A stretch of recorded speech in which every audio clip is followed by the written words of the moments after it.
저자가 있는 시편으로 표제어가 나오는데요. 오늘 본문 말씀을 시작되는 거 보면 그런 내용들이 나오지 않고 있습니다.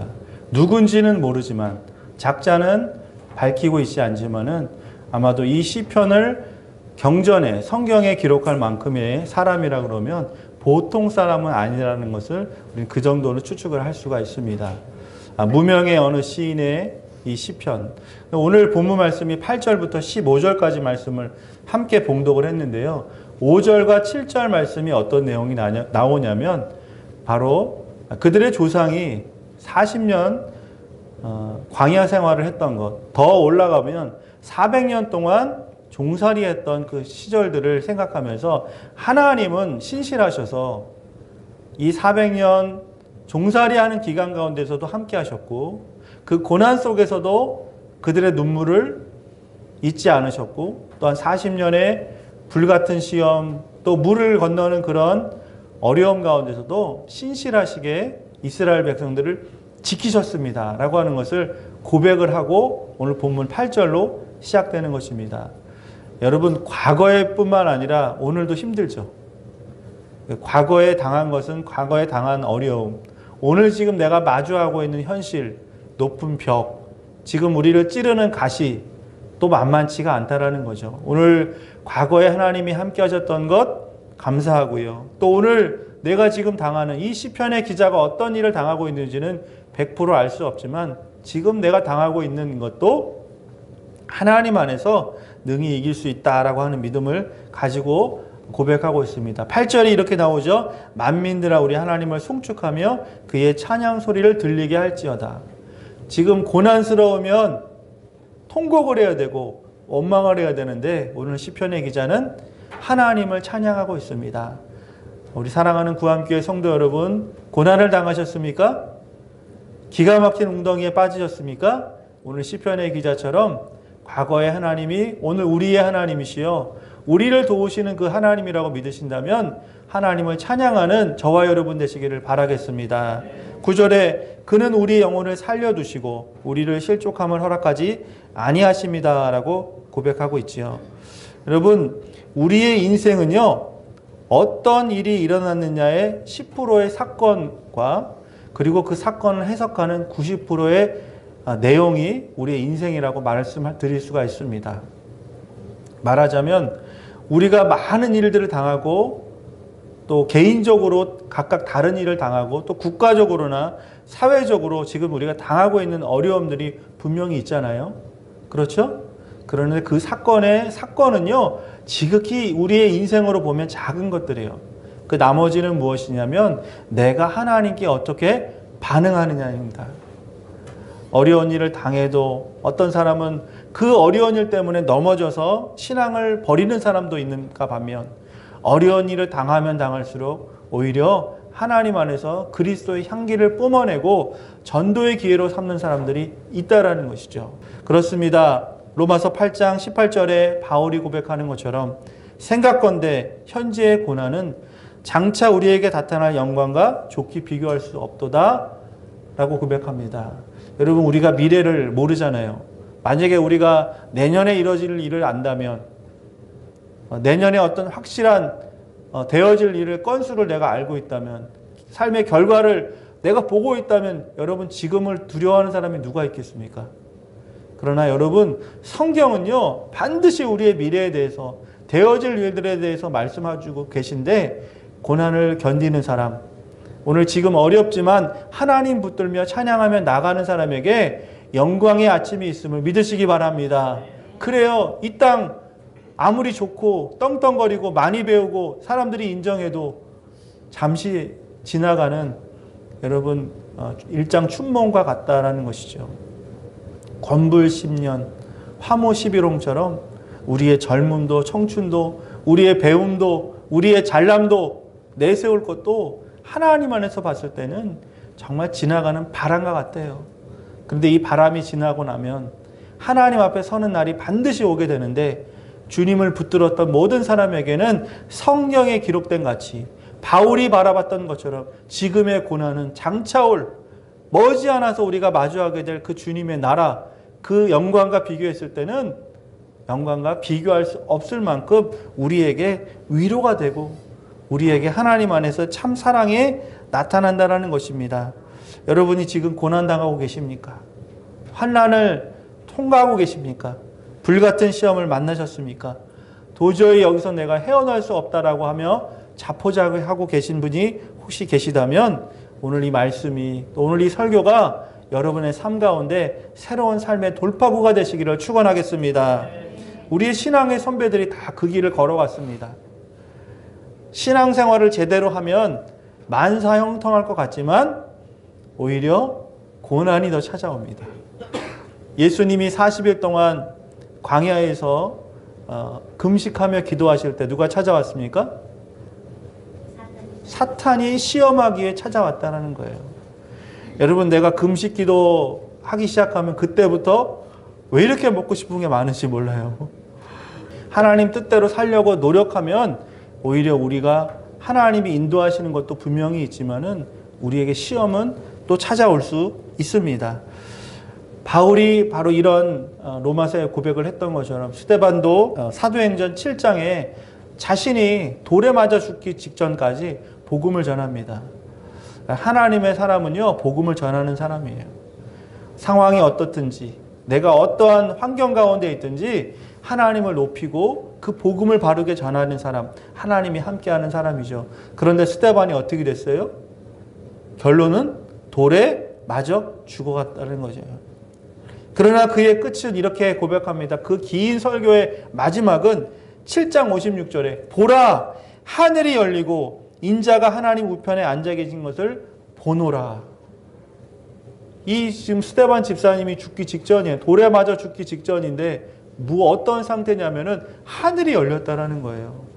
예수님이 세례 요한에게 세례를 받으실 때 이와 같은 현상이 나타납니다. 하늘이 열리고 하늘에서 소리가 있어. 이는 내 사랑하는 아들이니라. 그리고 나서 성령이 비둘기같이 임하는 그 장면이 그 성자 예수님께 나타나잖아요.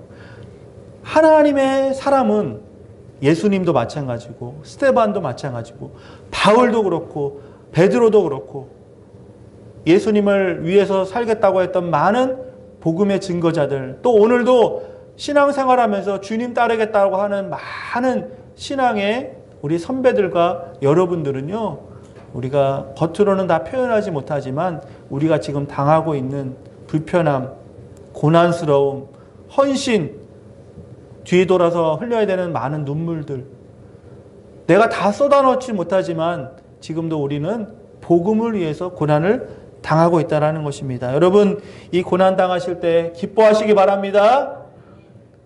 고난 가운데 있을 때 하나님은 우리와 가장 가까이 계신 거예요.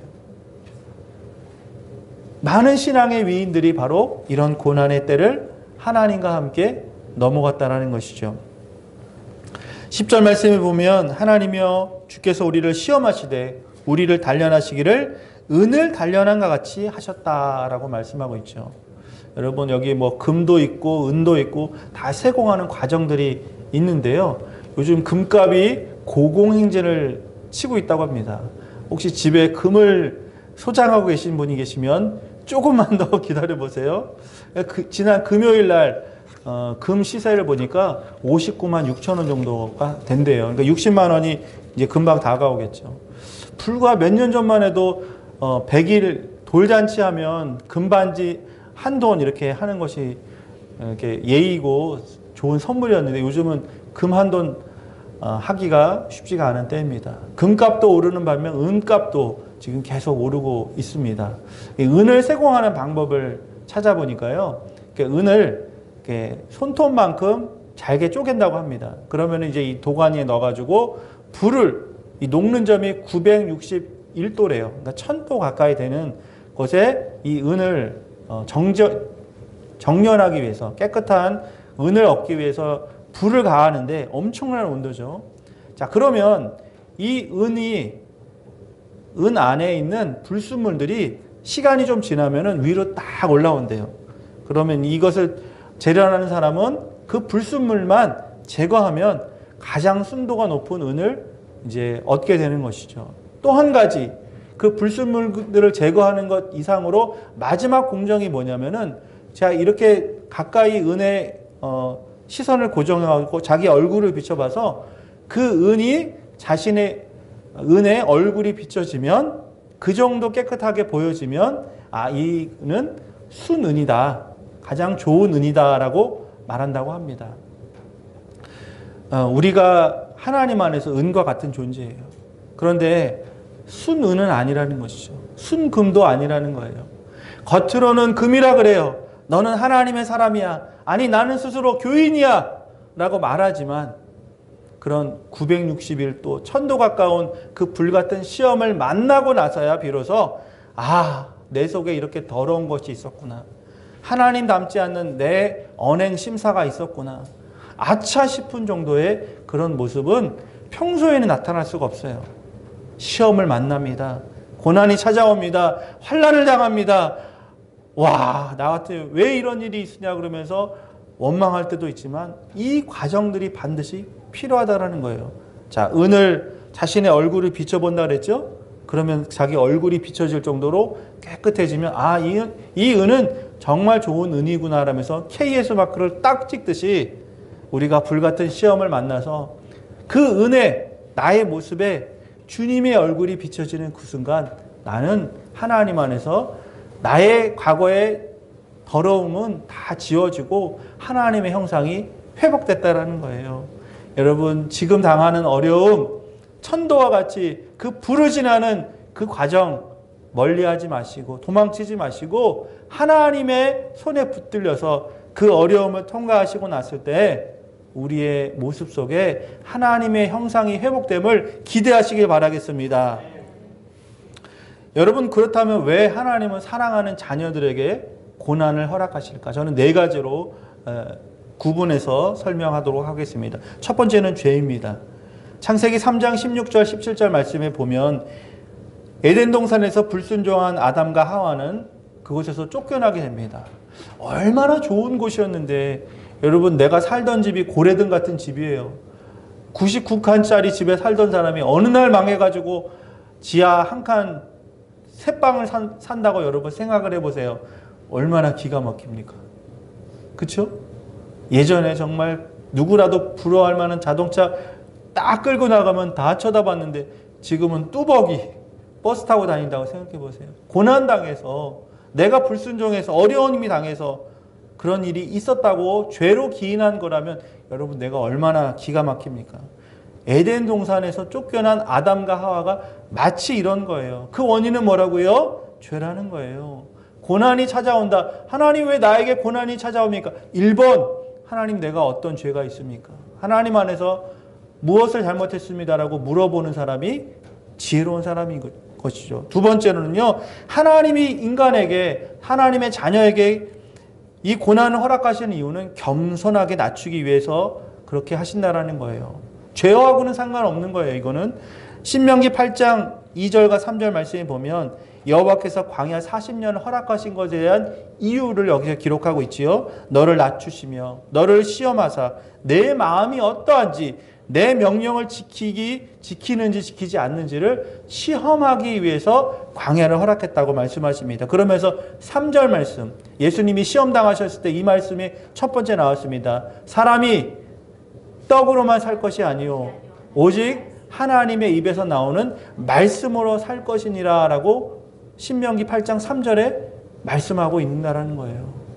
여러분 지금 하나님이 다루시는 겸손하게 하기 위해서 낮은 정말 좁은 문을 통과하고 있다면 좁은 길을 걸어가고 있다면 오늘 이 신명기 8장 3절을 반드시 기억하시기 바랍니다.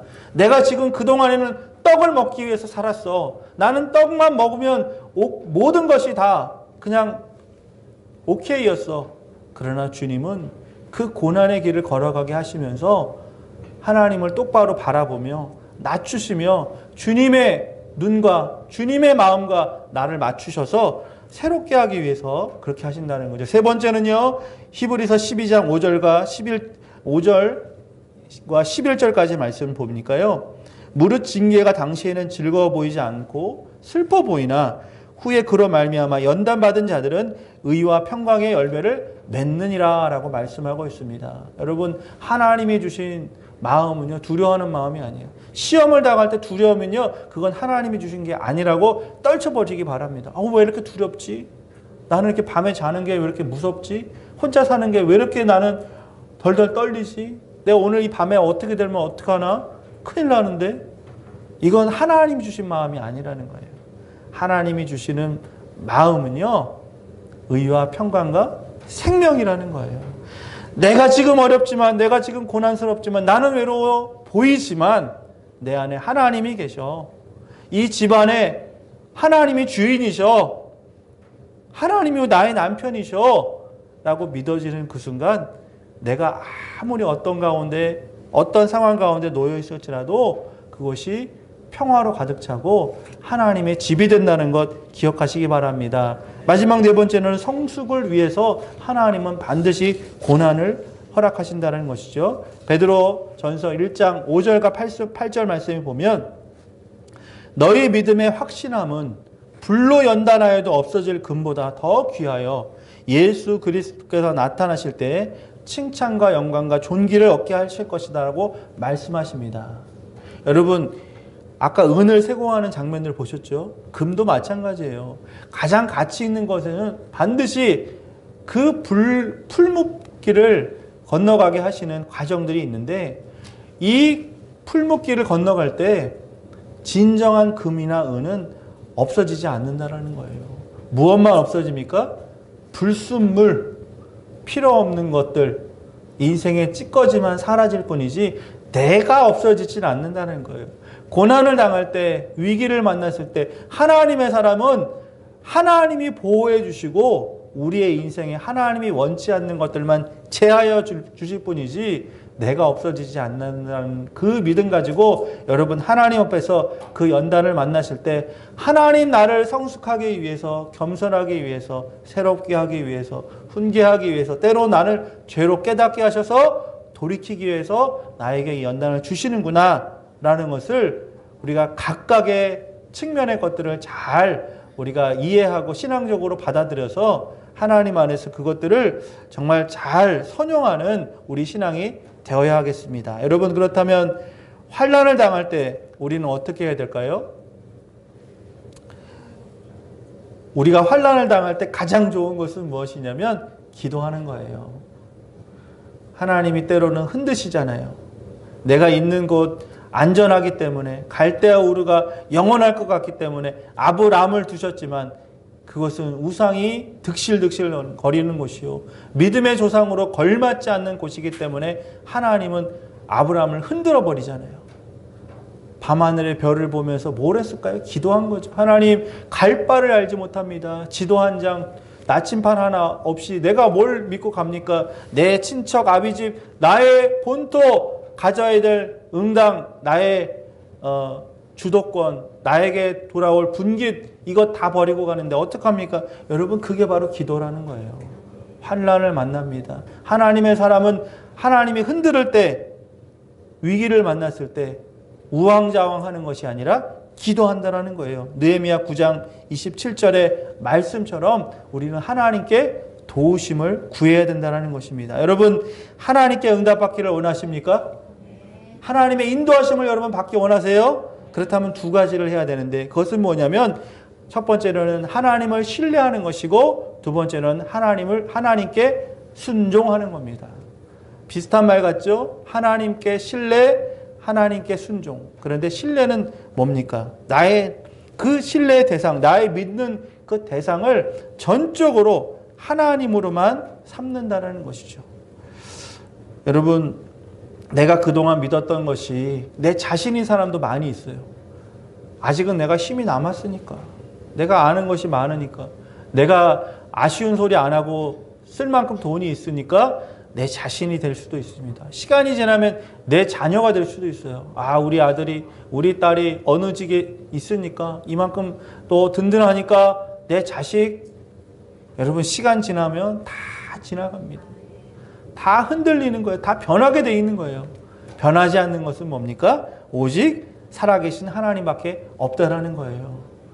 고난을 만날 때, 위기를 만날 때 정신을 차리고 나의 신뢰의 대상이 사람이 아니구나, 환경이 아니구나, 내 자신이 아니구나, 오직 하나님 한 분밖에 없다라는 것, 그것이 바로 이 위기를 통과할 수 있는, 고난을 슬기롭게 맞이하고 지나갈 수 있는 최선의 방법이라는 거예요. 두 번째는 뭡니까? 순종하는 거예요. 하나님이 우리를 다스리는 방법엔 여러 가지가 있겠죠. 여러분, 팔복 중에 온유라고 하는 그 부분이 있지 않습니까? 덕목이 있잖아요. 그 온유라는 것이 무엇입니까? 야생마를 길들이는 것이 온유라는 거예요. 누가 야생마입니까? 누구 말 듣지 않아요. 누구한테도 길들여지지 않습니다. 나는 나다. 내가 누구 말을 들어. 누가 나를 다스려. 그런데 하나님께 순종함으로 하나님의 말씀에 귀 기울이고 기도할 때 그 야생마 같고 날뛰던 그 사람이, 그 말이 이제는 정말 그 조련사, 그 주인의 말 한마디, 휘파람 하나, 동작 하나에 일사천리로 움직일 수 있는 그런 멋진 명마가 된다는 거예요. 여러분, 내 안에 그리스도가 계시고 나는 이미 그리스도의 형상으로, 하나님의 형상으로 태어났기 때문에 우리가 새로워진다는 것은 바로 그 하나님의 형상이 내 안에서 회복된다는 거예요. 여러분, 내가 어느 날 갑자기 헷가닥해가지고 예수 믿는 게 아니에요. 내가 어느 날 확 변해가지고 갑자기 선행을 하고 사랑을 나누는 게 아닙니다. 이미 하나님은 저와 여러분을 이 땅 가운데 보내시고 만드실 때 누구의 형상대로 만드셨을까요? Image of God. 그걸 구약에서는 이마고 데이라고 그러는데, 하나님의 형상으로 빚어서 이 땅 가운데 보내신 거예요. 그런데 왜 우리가 지금 이렇게 살고 있을까요?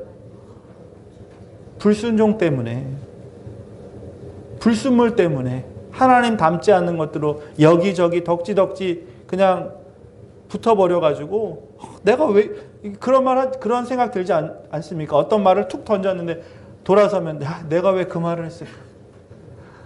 내가 자녀를 훈계할 때도 내가 왜 그 행동을 했을까? 직장에서 왜 내가 그 사람한테 꼭 따졌어야 됐을까? 좋은 말로 할 수 있었는데, 이게 뭐냐면, 사람이 후회를 한다는 게 뭐냐면은 원래 그렇게 아니었다라는 거예요. 세상의 욕심이, 더 가지려고 하는 그 야망이, 내 용서하지 못하는, 받아들이지 못하는 그 마음들이 계속 쌓이고 쌓여서 그냥 자연인으로 살다 보니까 그런 말들이, 그런 행동이 툭툭 나왔던 거지, 내 심령 깊은 곳에 하나님이 살아계시고요, 하나님 믿지 않는 사람도 그 마음에는 하나님이 계신 거예요. 감추고 있는 것 뿐이죠. 거부하고 있는 것, 지금 내가 아직도 그냥 팽팽하게 신경전, 줄다리기를 하고 있는 그분들이 그렇게 하고 계신 것이지, 그분들이 갑자기 없는 하나님을 믿는 게 아니라는 거예요. 우리 안에서 먼저 이렇게 순종함으로 하나님께 나아갈 때 우리가 지금 당하고 있는 이 고난도 반드시 지나가게 될 것을 믿습니다. 구약의 히스기야 왕은 병이 들었습니다. 죽음을 앞두고 있어요. 하나님 어떡합니까? 어떡합니까? 그는 기도했다라는 거예요. 어떻게 해요? 구체적으로 하나님 앞에 문제를 가지고 나아가서 기도했습니다. 하나님, 이 문제를 해결해 주시옵소서. 나의 생명을 연장해 주시기를 간절히 기도하고 기도했습니다. 하나님, 내 목숨만 연장해 주시면, 하나님 정말 나를 하루라도 더 살게 하시면 주님의 뜻을 이루겠습니다. 하나님 뜻을 관철하면서 하나님 마음에 맞는 삶을 살아가겠습니다라고 고백할 때 하나님께서는 그에게 그의 연수의 15년을 더하심으로 살아가게 하셨다는 거예요. 하루하루 여러분 살아가는 것이 때로는 너무 많은 숙제를 해야 될 때가 있습니다. 내가 이것도 해야 되고 저것도 해야 되고 남편도 챙겨야 되고 아내도 챙겨야 되고 자식도 챙겨야 되고 내 손자들까지 챙겨야 되는, 그 손자가 어떻게 또 대학을 가고 결혼을 하고 그것까지 고민하고 있는 할머니 할아버지도 계시잖아요. 여러분, 근데요, 하나님을 따르는 사람들은 매일매일 하루하루의 순종을 살아가는 거예요. 무슨 말이냐면, 여러분, 예전에 제가 그 교회 사택이 아주 높은 곳에 있었어요. 계단이 대충 세봐도 80개, 90개 되는 계단 아주 높은 곳에 사택에 있었고 새벽 기도를 나오려면 또 주일 교회를 나오려면은 그 수많은 계단들을 짧은 시간 안에 뛰쳐내려와야 되는 그런 곳에 살았던 적이 있었습니다. 그런데 여러분 제가 그 꼭대기에서 시간이 다 됐다 그래가지고 그 첫 번째 맨 밑에 있는 계단을 보고 뛰어내려오면 어떻게 될까요? 큰 사고를 당한다는 거죠. 그러면 나는 어떡합니까? 아무리 바빠도 내 바로 앞에 있는 계단 하나만 보고 천천히 내려오는 거예요. 우리의 삶이 너무 많은 숙제를 갖고 있어요. 내가 해야 될 일들이 너무 많아요. 내 짐이 얼마나 무겁습니까? 그런데 주님은 말씀하십니다. 너 그 많은 숙제, 그 많은 네가 계획하는 것 할 수 없어. 한 계단만 보고 내려오라는 거예요. 오늘 여러분의 삶 가운데서 일용할 양식을 구하시기 바랍니다. 하나님, 내가 오늘 살아가는 것, 내일 일은 몰라요. 그러나 오늘 주님 나와 함께 해주세요. 오늘 지금 고난당하지만 이 고난만 지나가게 해주세요. 오늘 하루만 버티며 나아갈 때 주님 나에게 새 힘을 주세요. 주님 오늘 살아갈 수 있는 말씀을 주세요. 라고 하실 때 오늘 꼭 맞는 말씀을 주시리라 믿습니다. 오늘 말씀의 결론입니다. 요한복음 16장 33절 말씀에 예수님은 이것을 너희에게 이르는 것은 너희로 내 안에서 평안을 누리게 하려 함이라. 세상에서는 너희가 환난을 당하나 담대하라. 내가 세상을 이기었노라. 아멘. 이미 주님은 세상을 이기셨습니다. 우리가 이길 싸움이 없습니다. 우리가 지금 싸워야 될 것들이 없습니다. 그렇다면 무엇을 하냐면 그 승리하신 주님을 쫓아가는 것, 따라가는 것, 그 주님과 손을 붙잡고 나갈 때 우리는 이미 승리하신 주님과 함께 그 승리를 경험하게 될 줄 믿습니다. 십자가에서 죄와 사망, 권세, 우리가 넘을 수 없는 강, 감히 건널 수 없는 그 산을 넘어가신 예수님, 그 주님 붙들고 이 한 주간도 승리하시는 저와 여러분 되시기를 바라겠습니다. 우리 함께 기도하실 때 하나님, 내게 이런 고난이 있습니다.